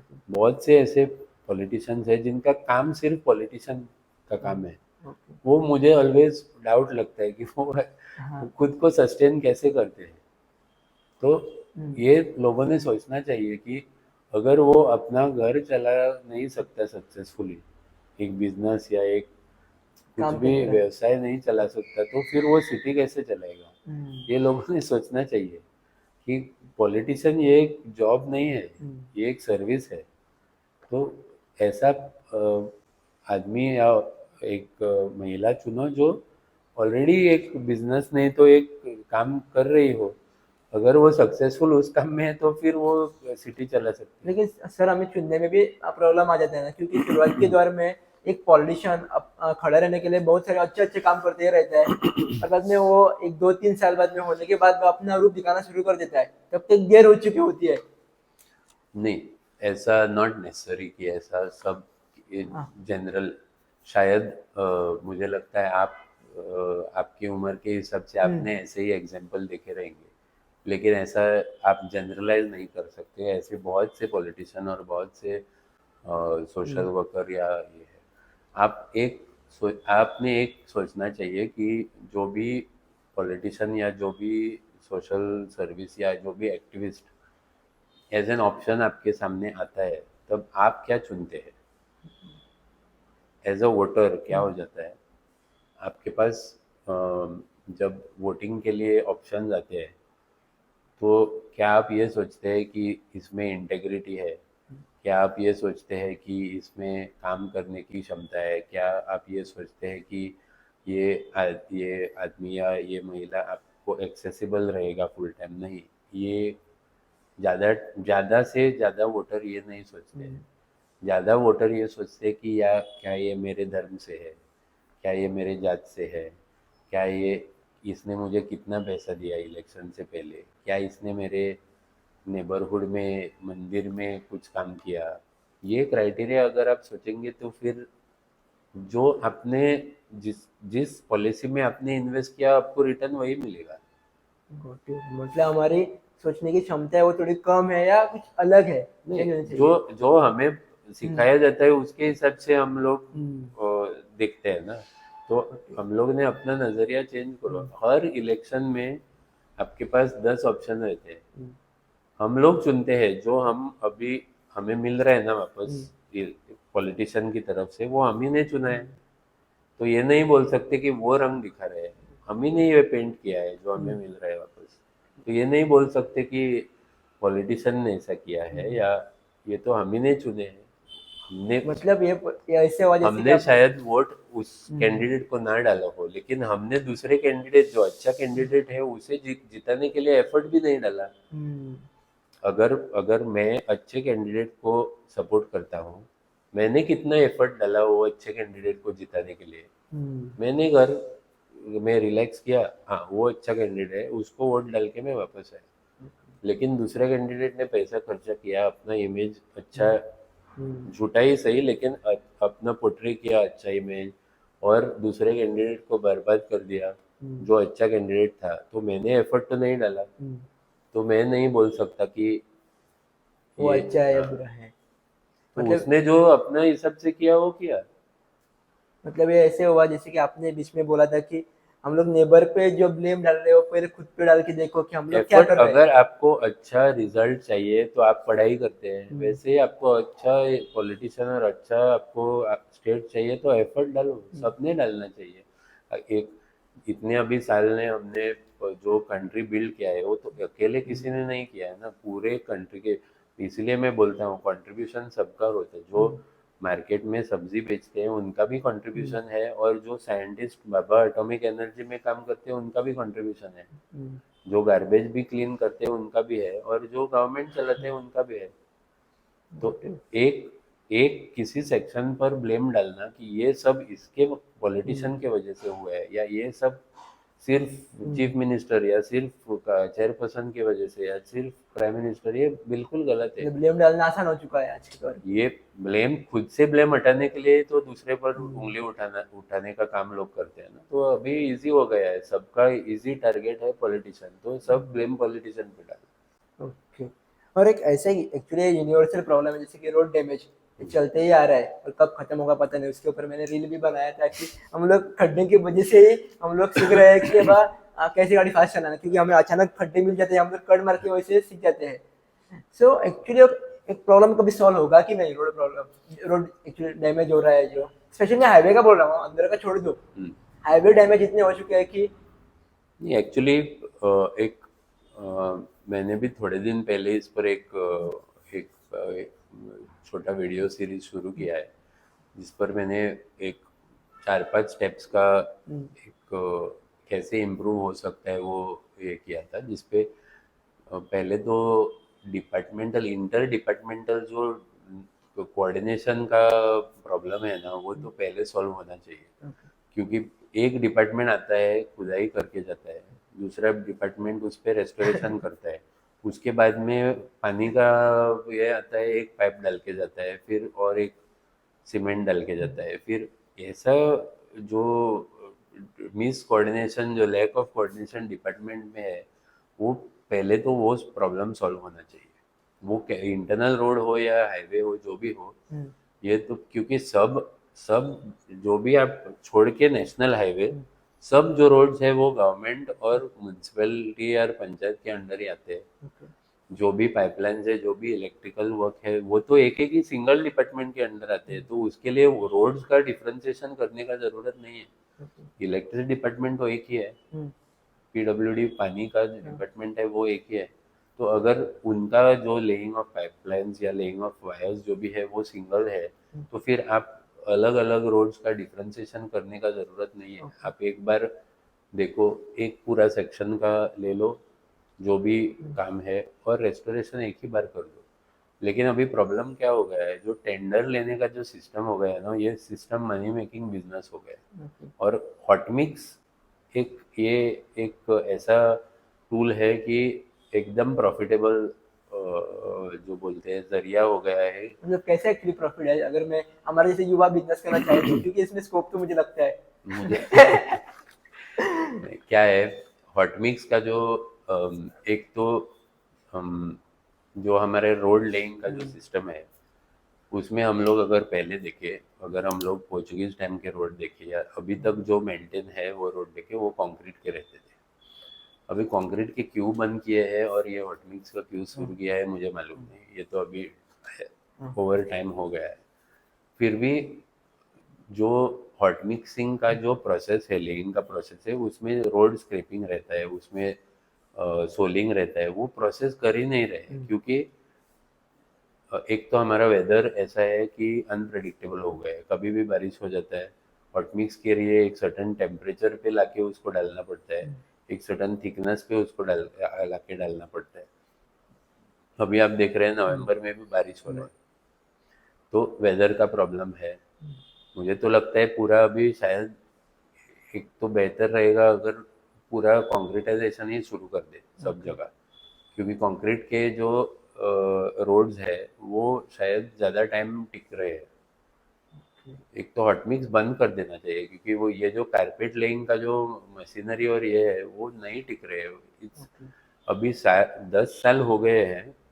अगर हमें एक सिस्टम अगर नहीं चल रही है पता चल जाए, तो वो सिस्टम बंद करके कुछ नया ट्राई कर देना चाहिए। इतना कॉमन सेंस हमारे गवर्नमेंट में होना चाहिए, नहीं आप इंजीनियर में होना चाहिए। नहीं सर, जैसे आपने बोला कि कंक्रीट बोला, जैसे कि हम्म। कंक्रीट के भी ऐसे बहुत सारे एग्जांपल है कि वो डैमेज हो रहे हैं। जैसे कि जैसे कि हमने देखा ब्रिज का काम शुरू हुआ। नहीं नहीं नहीं, मैं कॉन्क्रिटाइजेशन वैसा नहीं बोल रहा हूँ, मैं concretization in comparison to hot mix बोल रहा ओके। हूँ। तो आप अगर कंस्ट्रक्शन कंक्रीट का बोल रहे हैं तो उसमें क्वालिटी का मैं डिस्प्यूट कर सकता हूँ कि ओके। एक क्योंकि अगर आप दो बिल्डर का काम ले, तो एक बिल्डर का काम अच्छा रहेगा, दूसरे का नहीं, तो वो उसमें मैं फर्क नहीं कर रहा हूँ। मैं बोल रहा हूँ रोड। रोड बनाने का कंपैरिजन में अगर आप कंक्रीट का रोड का कंस्ट्रक्शन देखें और हॉट मिक्स का देखें, हॉट मिक्स का जो कंस्ट्रक्शन, जो रोड का लेइंग हो रहा है, वो हर साल डैमेज हो रहा है। उसके हिसाब से अगर आप कंक्रीट का देखें, फॉर एग्जांपल जो बाम्बोलिम का जो हाईवे बनाया है, जो गोवा मेडिकल कॉलेज से जो हाईवे है, वो अभी 3 साल से कोई भी मेजर उसमें इश्यूज नहीं आया है। वो पूरा कंक्रीट लेन से ही बनाया। तो फिर अगर एक प्रूफ है कि ये अच्छे से काम कर रहा है, तो फिर आप वो दूसरी जगह भी इम्प्लीमेंट करो। लेकिन आप अगर अटल सेतु का काम देखें, अटल सेतु का हर साल कितना कितना एरिया डैमेज होता है, वो पूरा हॉट मिक्स किया हुआ ये है। तो फिर वो आप क्यों इम्प्लीमेंट फिर से कर रहे हैं, वो क्यों आप डाल रहे हैं फिर से? तो अगर आपके पास प्रूफ है कि एक टाइप का काम अच्छा नहीं है, तो एक टाइम के बाद उसमें और एक्सपेरिमेंटेशन करना बंद कर दीजिए, क्योंकि उसमें ऑलरेडी प्रूफ मिल गया है कि वो अब नहीं चलेगा। तो वो बंद कर दीजिए। अब वो टेक्नोलॉजी अभी आउटडेट हो गई है, तो उसको ऑब्सोलीट करके बंद कर दो। सर एक लोकल का हम लोग सपोर्ट लेके ये कैसे हम लोग प्रॉब्लम सॉल्व कर सकते हैं, इसके ऊपर हम थोड़ा डिस्कस करेंगे। जैसे कि मेरे आसपास में कहीं भी जा रहा हूँ, मेरे आसपास अगर रोड डैमेज है, तो इसके ऊपर हम लोग एक लोकल करके क्या कर सकते हैं, उसका सोल्यूशन क्या निकाल सकते हैं? एक्चुअली पीडब्ल्यूडी का जो ऐप है वो बहुत ही इफेक्टिव है। हम्म, ऑलरेडी मैंने भी जो एज अ काउंसलर भी, मुझे कभी कभी जो नहीं हो रहा है, मैंने वो ऐप पे डाल के बहुत बार इंजीनियर से सॉल्व करके लिया है। ओके। जो पीडब्ल्यूडी का ऐप है हम्म, वो पॉटहोल्स के लिए फेयरली इफेक्टिव है। ओके। तो लेकिन उनका काम, प्रॉब्लम क्या होता है, वो जो रिपेयर करने के लिए भी आते हैं ना, वो काम ही सबस्टैंडर्ड है। ओके। अभी सबस्टैंडर्ड काम के लिए अभी किसको ब्लेम करे? वो कॉन्ट्रैक्टर, कॉन्ट्रैक्टर को अभी इतना कट देना पड़ रहा है, पॉलिटिशियन को, इंजीनियर को, जो भी है। अभी हम तो ब्लेम कर नहीं सकते किसको कट जा रहा है, क्योंकि प्रूफ तो किसी के पास है नहीं। लेकिन जा तो रहे हैं, नहीं तो काम इतना सबस्टैंडर्ड नहीं होगा। लेकिन जा तो रहे हैं। तो इसका प्रैक्टिकल सोल्यूशन क्या हो सकता है? चेंज करने, जो गवर्नमेंट है उसको चेंज करना, गवर्नमेंट जो को पूरा चेंज। जो कॉन्ट्रैक्टर्स है उनको ब्लैकलिस्ट करना। अभी ओके। ब्लैकलिस्ट तो गवर्नमेंट ने बोला था वो ब्लैकलिस्ट करेंगे। अभी 2021 में चीफ मिनिस्टर ने बोला था कि नवंबर 1 तक सब खड्डे निकल जाएंगे। अभी हम 25 में है, अभी भी खड्डे हैं। वही रील मैंने कल देखा था। और उन्होंने ये भी बोला था कि जो भी कॉन्ट्रैक्टर वो नहीं करते उनको ब्लैकलिस्ट करेंगे। अभी मैं पूछता हूँ उनसे कि किधर कौन कौन से कॉन्ट्रैक्टर ब्लैकलिस्ट हुए, या कौन कौन से कॉन्ट्रैक्टर को उन्होंने बंद कर दिया है एज कॉन्ट्रैक्टर विद पीडब्ल्यूडी। और सर बहुत सारे रोड साइड इलीगल कंस्ट्रक्शंस मापशा में है। मैं किसी का नाम नहीं लूँगा, एरिया भी नहीं बोलूँगा, लेकिन वो किस वजह से है और क्यों आगे इसके वजह से ट्रैफिक प्रॉब्लम बहुत हो रहा है, तो कैसे सॉल्व हो सकता है? एक्चुअली म्यूनसिपैलिटीज का जो एक्ट है ना, और जैसे म्यूनसिपैलिटीज का एक्ट है वैसे ही बहुत सारे हमारे जो एक्ट्स जो सेंट्रल गवर्नमेंट ने बनाए हैं, जो लोकल सेल्फ बॉडी के लिए, वो सेल्फ सफिशिएंट है ये सब प्रॉब्लम्स टैकल करने के लिए। लेकिन जो एक्ट्स है उनके साथ में जो रूल्स एंड बायलॉज है, जो प्रोसेस हमें डिक्टेट करते हैं कि कैसे फॉलो करना चाहिए, ये इम्प्लीमेंटेशन लोकल सेल्फ बॉडी से ठीक से नहीं हो रहा है। और इसका कारण एक तो है इंटरफेरेंस एमएलए की तरफ से, दूसरा है कि एक अपीजमेंट की वजह से, कि इलेक्शन आ रहा है तो छोड़ दो छोड़ दो छोड़ दो छोड़ दो करके अभी सब रास्ते पर ही छोड़ दिया है। तो इलेक्शन की डर से और सब लोगों को खुश करने की डर से, अपीजमेंट जो बोलते हैं, अपीजमेंट की डर से ये इशू अब हो रहा है। अभी अगर आप एक एक ही सिमिलर पॉलिसी अगर आप रखें, जो हमने हमारे वार्ड में रखा है पहले से ही। अभी हमारे वार्ड में मेरी फैमिली रिप्रेजेंट ये वार्ड को करेगी, ऑलमोस्ट अभी 40 साल कंप्लीट हो जाएंगे। तो ये जो हम एक ही यार्डस्टिक रखा है, एक ही सेम प्रिंसिपल रखा है सबके लिए, कि आपको अगर कंस्ट्रक्शन करना है, जो भी करना है ना, जो सेटबैक एरिया है उसके अंदर आप जो भी करो आपकी रिस्पॉन्सिबिलिटी। जो उसके बाहर आता है ना, वो मेरी रिस्पॉन्सिबिलिटी है एज अ काउंसलर। तो उसके आप बाहर मत आओ। ये हमने यूनिफॉर्म सबके लिए रूल रखा है हमारी वार्ड में। तो वो मेरे वेलविशर हो, मेरे वोटर हो, मेरे ओपोनेंट हो, कोई भी हो, ये प्रिंसिपल मैं फॉलो करता हूँ जैसे हमने पहले भी फॉलो किया है। तो ये रोड सेटबैक के एरिया में जो कंस्ट्रक्शन का जो इशू है वो मेरे वार्ड में वही उसी के कारण नहीं है। और इलेक्शन के डर से अगर आप कंटिन्यूसली रहेंगे तो एक तो कभी ना कभी तो ये आप हारेंगे ही। ऐसा तो नहीं हो सकता है कि इन ये आप। परपेचुटी में हाँ। आप जीतते रहेंगे। ये तो एक साइकिल या हाँ टायर हाँ क्या एक की तरह साइकिल है है। हारना जीतना साइकिल। कभी तो वो होगा हाँ ही, मैं भी कभी ना कभी हाँ तो हारूंगा ही। तो ये इस भ्रम में रहना कि इलेक्शन की वजह से हम्म, इसको अलाउ किया, अगर आप इसको अलाउ करेंगे तो उसको नेबर को कल अलाउ करना हम्म, पड़ेगा, क्योंकि वो फिर कुछ डिमांड करेगा हम्म, कि अरे उसको अलाउ किया, आज मुझे अलाउ हम्म, करो। एक्चुअली फुल माप्सा में यही प्रॉब्लम हुआ है। हमारे जो एक्स डेप्यूटी सीएम थे, उन्होंने पहले ये स्टार्ट किया कि हम्म, इलेक्शन की वजह से या अपीजमेंट करने की वजह से ये शुरू किया, फिर वो काउंसिलर और चेयरपर्सन ने शुरू किया, उसके बाद में अभी ये कंटिन्यू हो रहा है। अभी वो सब वर्ड्स में उनको वो स्टॉप करने को प्रॉब्लम हो रहा है कि सब लोग बाहर बिना पूछे अभी ये कर रहे हैं। हाँ, पहले क्या होता था, एक रिस्पेक्ट था, मैं काउंसिलर को पूछूंगा। हम्म, अभी उनको कैर ही नहीं है, अरे वो क्या करेगा, उसको पावर ही नहीं है। हम्म, तो वो म्यूनसिपलिटी का एक्ट भी हम्म, भाड़ में गया, वो काउंसिलर भी भाड़ में गया, पूरी म्यूनसिपलिटी भी भाड़ में गई, किसी को लॉ एंड ऑर्डर और ये इसका ना सीरियसनेस ही नहीं आया है। तो अभी जब हम लोग आवाज रेज करते हैं ना, उनको सरप्राइज हो जाता है, अरे ये क्या कर रहा है, ये क्यों डिस्टर्ब कर रहा है, तो उनको अनकंफर्टेबल हो जाता है कि ये क्यों ऐसा डिस्टर्ब कर रहा है। सब ये डिस्टर्ब नहीं है, आप लोग डिस्टर्ब कर रहे हैं। ये उनको समझने में थोड़ा टाइम लगेगा, लेकिन क्यों, पॉपुलेशन बढ़ रहा है, गाड़ियां बढ़ रही है, ये पीछे लेना, लाइन के पीछे, सेटबैक के पीछे लेना जरूरी है। नहीं तो आपके बच्चे कहाँ चलेंगे, हम्म, आपके जो कॉलेज में अभी आज जा रहे हैं स्टूडेंट्स, ये जा रहे हैं, वो कहाँ जाएंगे, कहाँ चल के जाएंगे, उनको रास्ते पर चलना पड़ेगा, तो फिर मोटरसाइकिल और गाड़ियाँ कहाँ चलेंगी। हम्म, तो ये एक एक रास्ते का जो लेआउट रहता है, वाइट लाइन के एक साइड में गाड़ी चलती है, दूसरे साइड में ऑपोजिट साइड में, उसके बियॉन्ड ड्रेनेज रहता है, उसके बियॉन्ड फुटपाथ रहता है, ये लेआउट ही नहीं है नक्शा में।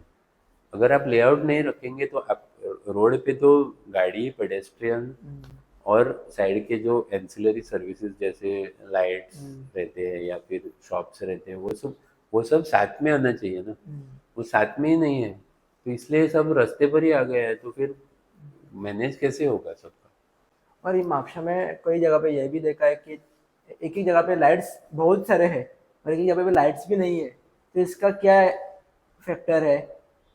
नहीं, एक तो मापसा एक हिली रीजन है, तो ओके। लेइंग ऑफ लाइंस का भी प्रॉब्लम होता है, ये हमने डिस्कस बहुत बार किया है।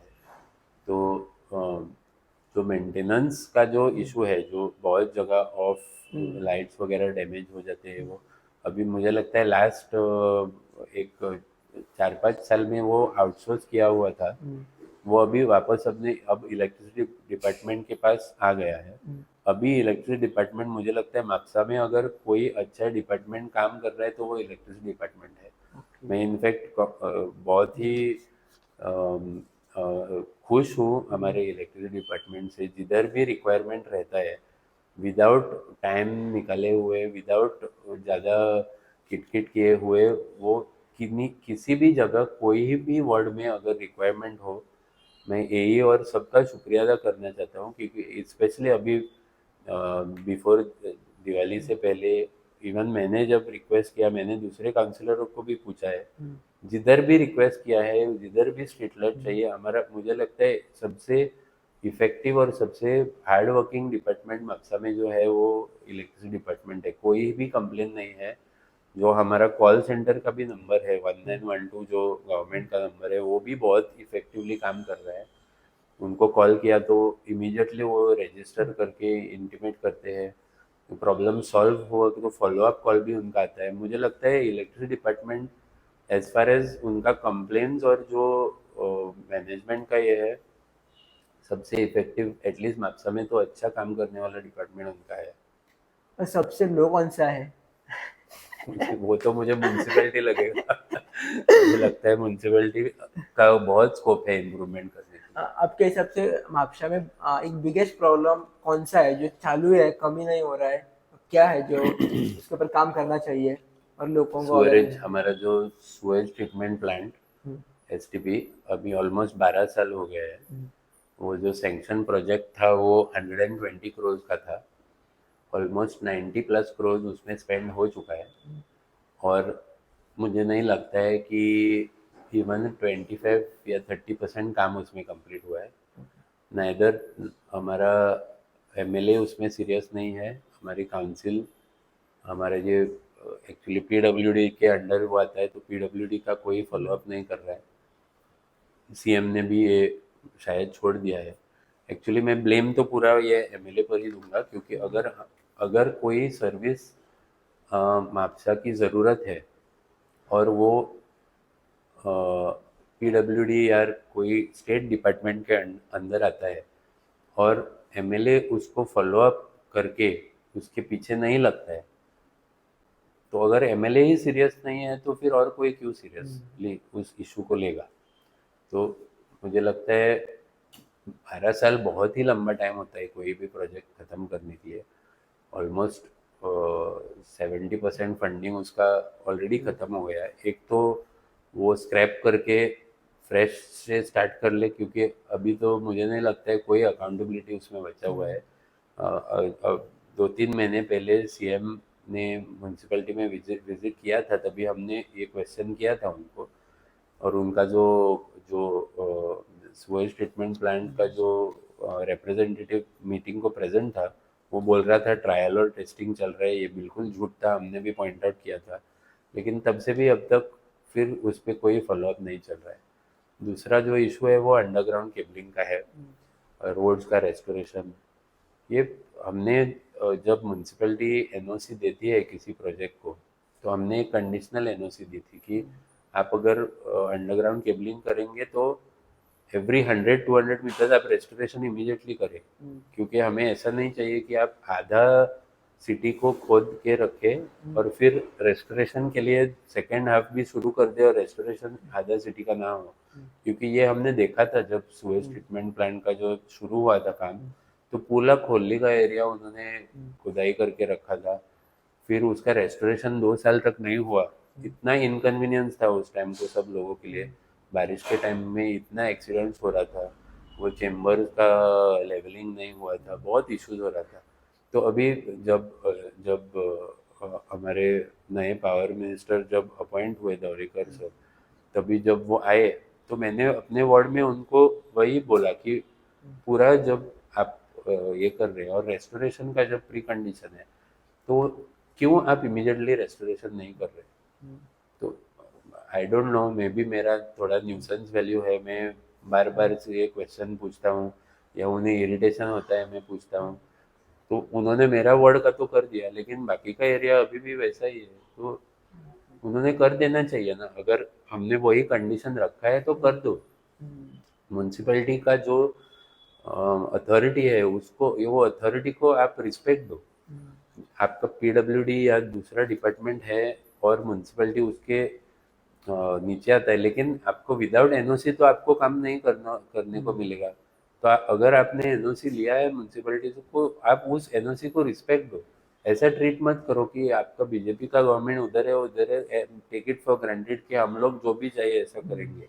ऐसा नहीं है। ये लोकल सेल्फ बॉडी का जो गवर्नमेंट है, वो पंचायत हो या फिर म्यूनसिपैलिटी हो, उसको आपको रिस्पेक्ट देना ही पड़ेगा, क्योंकि विदाउट वो जो बॉडी है उसके विदाउट आपको आपका काम करने को नहीं मिलेगा। तो आप जो भी स्टेट का डिपार्टमेंट हो या गवर्नमेंट का ऑफिशियल हो, उसने लोकल सेल्फ बॉडी को और उसके एनओसी को, उसके प्रोसेस को रिस्पेक्ट देना ही पड़ेगा। और एक एक बार ऐसे भी देखा है मापशा में, मैंने सुना है, जो मेरे रोज दोस्त रहते हैं उन्होंने बताया था कि वो एक एक पार्टी के हैं, फॉर एग्जांपल वो बीजेपी के हैं, तो उनके कांग्रेस के लोग उनको सपोर्ट नहीं करते, वो कांग्रेस के हैं तो उनको बीजेपी के लोग सपोर्ट नहीं करते, उनकी वजह से उनके काम पेंडिंग हो जाते हैं, उनके बीच में वो थोड़ा कॉन्ट्रैक्टर रहता है, उनके पर्सनल काम में भी उनको क्या बोलते हैं उसको, कोंकणी में शब्द ऑडियो आ जाती है, तो उसको क्या सोल्यूशन है उसका, मतलब हम लोग किसी पार्टी को ये सपोर्ट एक करें या ना एटीट्यूड, करें, क्या करें। मुझे लगता है कि ये जो एक नेगेटिव एटीट्यूड रहता है रिगार्डिंग दूसरे को स्टॉप करना या दूसरे को आगे बढ़ने से रोकना, ये इलेक्शन का जो रिजल्ट आता है ना, वो दिन बंद होना चाहिए। एक तो हम लोग जब एक विचारधारा या एक एटीट्यूड से इलेक्शन लड़ते हैं, तो हम लोग वो क्यों करते हैं, लोगों का बेनिफिट के लिए या पॉलिसी डिसीजन मेकिंग के लिए ही करते हैं। तो जिस दिन हम लोग का रिजल्ट डिक्लेयर होता है ना, उस दिन जो भी इलेक्शन जीतता है, वो तुम्हारा काउंसिलर डिक्लेयर हो गया, वो तुम्हारा एमएलए डिक्लेयर हो गया, वो तुम्हारा प्राइम मिनिस्टर डिक्लेयर हो गया, जो भी है वो डिक्लेयर हो गया। वो दिन के बाद में वो पार्टी का कोई सिग्निफिकेंस होना नहीं चाहिए, जो भी जीता है। क्योंकि आप चाहो या ना चाहो, वो जीतने के बाद 5 साल आप उसके बारे में कुछ नहीं कर सकते। आपको अगर कुछ चेंज करना है तो उसको 5 साल के बाद में करना पड़ेगा। तो एक तो आपको एक्सेप्ट करना पड़ेगा कि आपको पसंद हो या ना पसंद हो, ये जो भी इलेक्ट होके आया है आपके एरिया में, वो आपका काउंसलर है। तो एक तो आपको बेझिझक उससे ही काम करवाना पड़ेगा। काउंसलर के का एटीट्यूड ऐसा होना चाहिए कि इलेक्शन खत्म हो गया, जो भी ओपोनेंट था उसने अपना ट्राई किया है, तो अभी वो आपका ओपोनेंट नहीं है, आपका अभी वो कॉन्स्टिट्यूएंट है, वो आपका वार्ड मेंबर है जो वार्ड में रहता है। तो वो भी उतना ही इम्पोर्टेंट है जितना बाकी का सब लोग। बहुत लोगों को टाइम लगता है ये समझने में, या टाइम लगता है एडजस्ट करने में कि वो इलेक्शन के टाइम में इतना मेरे बारे में बोला या मैं उसके बारे में बोला, तो कैसा मैं एक्सेप्ट करूँ कि इतना बुरा बोला तो मैं उसके लिए काम क्यों करूँ। लेकिन ट्राई करो, होता है अच्छा। अगर आप एक अच्छे एटीट्यूड के साथ ये काम करोगे ना, तो अगली बार वो ओपोनेंट नहीं बनेगा आपका। मैंने ये ट्राई किया इस बार, जो मेरे मेरे साथ जो 4-5 मेरे अगेंस्ट जो 4-5 ओपोनेंट्स थे, मैंने एक एफर्ट डाला कि मैं उन 4-5 लोगों का काम पहले ले लूँ, जो भी उनके ग्रीवेंस थे वो पहले मैं सॉल्व करूँ। तो अभी मैंने देखा कि 2-3 सालों के बाद उन्होंने भी थोड़ा फ्री और ओपन होके हमसे बात करना शुरू किया। जो भी उन्हें लगता था कि पहले प्रॉब्लम था, अभी वो बोल रहे वो प्रॉब्लम नहीं है। मुझे भी नहीं लगता कि मैंने ऐसे एटीट्यूड रखना चाहिए कि अरे मैं हूँ इतने टाइम से, मेरी फैमिली है इतने टाइम से, तो मैं उनसे सुपीरियर हूँ। ऐसा एटीट्यूड नहीं रखना चाहिए, क्योंकि इलेक्शन है, ये नंबर्स का गेम है, ये काउंटिंग का गेम है। आज है नहीं है कल, तो ये चेंज किसी के लिए भी ये सिचुएशन चेंज हो सकता है। तो ऐसा क्यों एटीट्यूड रखना कि मैं सुपीरियर हूँ, या उन्होंने भी एटीट्यूड नहीं रखना है कि अरे वो हमारा काम कभी नहीं। नहीं, मैं अभी भी बोलता हूँ कि कोई भी मापसा में या किधर का भी आदमी हो, अगर उन उन्हें लगता है कि मैं उनका कुछ प्रॉब्लम सॉल्व करता हूँ, मेरा नंबर, मेरा घर हमेशा खुला है। आप कभी भी आके, मैक्सिमम का क्या हो जाएगा, मुझे अगर नहीं हो सकता है वो काम, तो मैं बोल दूंगा आपको कि मुझे नहीं होगा, लेकिन मैं ट्राई तो जरूर करूंगा करने के लिए। तो ये एटीट्यूड सब पॉलिटिशियन और ये पार्टी का ये सब अभी बंद होना चाहिए, क्योंकि वो बहुत नुकसान कर रहा है हमारे पूरे कंट्री को। मतलब हमारे एक थॉट की वजह से हम लोग पूरा नुकसान करते जा और रहे ये हैं। ज्यादातर थॉट खुद में ही रहता है। आप अगर ट्राई करो ना किसी से पूछने के लिए, तो शायद सबका थॉट मैच भी हो जाए, लेकिन ये हमारे मन में रहता है कि हम अरे वो नहीं चाहेगा काम करने के लिए, या हमारे मन में रहता है कि वो नहीं सुनेगा, या फोन काट देगा, या हमें सामने नहीं लेगा। लेकिन हमने तो ट्राई ही नहीं किया ना। मैक्सिमम आपको क्या ना सुनने को मिलेगा ना, लेकिन हाँ सुना तो फिर एक अच्छा रिलेशनशिप भी हो सकता है। तो ट्राई करने में क्या है प्रॉब्लम। इसके ऊपर ही एक रवि नाइक सर ने भी कहा था कि पार्लियामेंट में सब लोग झगड़ते हैं, इसका अर्थ हाँ, नहीं कि वो दुश्मन है, साथ में सब करेक्ट लोग करेक्ट खाना खाते हैं। करेक्ट लोग करेक्ट झगड़ते हैं उनके नाम से, लेकिन करेक्ट वो कुछ करेक्ट नहीं करते। उनको पता है कि ये हम लोग सही सब। है, ये सही है। क्यों हम लोग भी, क्योंकि हम लोग झगड़ते किस बारे में है, पॉलिसी के बारे में।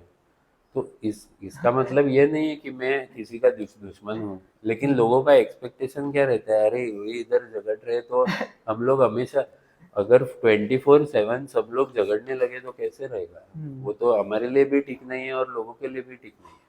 सर एक्चुअली आज के दौर में यूथ पॉलिटिक्स में आ रहे हैं, और भी आने चाहिए। तो यूथ एक्चुअली किस रीजन की वजह से आने चाहिए, और उनको क्या बोलते हैं, उसका एक रीजन क्या होना चाहिए कि इस वजह से मैं आ रहा हूँ पॉलिटिक्स में, मेन रीजन। एक्चुअली यूथ और जो भी पॉलिटिक्स में आना चाहिए, ऐसा कुछ नहीं है कि यंग एज में ही आना चाहिए, लेकिन मेन तो एक बेसिक भावना जो लोक सेवा, और जो आज जो कंडीशन है, कल उससे थोड़ा एक बेहतर बनाने का जो इमोशन या सेंटिमेंट होना चाहिए, ये तो सब बेसिक होना चाहिए। दूसरी चीज़ ये है कि खुद के लिए बेनिफिट करने के लिए करना है तो मत आओ, क्योंकि आप मैक्सिमम 1 या 2 टर्म सक्सेस हो पाएगा उसमें। लॉन्ग टर्म उसमें ग्रीडी और जो सेल्फ बेनिफिट के लिए लोग आते हैं, वो लॉन्ग टर्म के लिए इसमें सर्वाइव नहीं कर सकते। तीसरी बात, जितना आप बेयर कर सकते हो उससे डबल बेयर करने की क्षमता रखो। अगर आपको पॉलिटिक्स में आना है तो जितना भी सुन अपने आप आज तक सुना है ना, उससे डबल सुनने को आएगा। तो अपने परिवार को सबको समझाओ कि ये सब बेयर करने के लिए उतना आपको पेशेंस, उतना आपको सहन करने की शक्ति रहनी चाहिए, और इग्नोर भी करने की शक्ति रहनी चाहिए, क्योंकि जो सब लोग बोलते हैं ना ही वो हमेशा सच रहता है, और सब लोग सच बोलते हैं वो भी आपको एवरी टाइम डील करने की ज़रूरत नहीं है। ये बातें भी सुनी है, गालियाँ भी सुनी है, तो हमें मालूम है कि बहुत बार वो गालियाँ भी सही नहीं होती है, वो अच्छी बात भी सही। Yes, thank you so much sir, आपने इतने अच्छे तरीके से अबाउट म्यूनसिपल काउंसिलर का वर्क कैसे होता है, एक्चुअली पॉलिटिक्स क्या होता है, ग्राउंड रियलिटी क्या रहती है, ये पूरी अच्छी तरह से बताया हमको। Thank you so much. Thank you, all the best. Yes.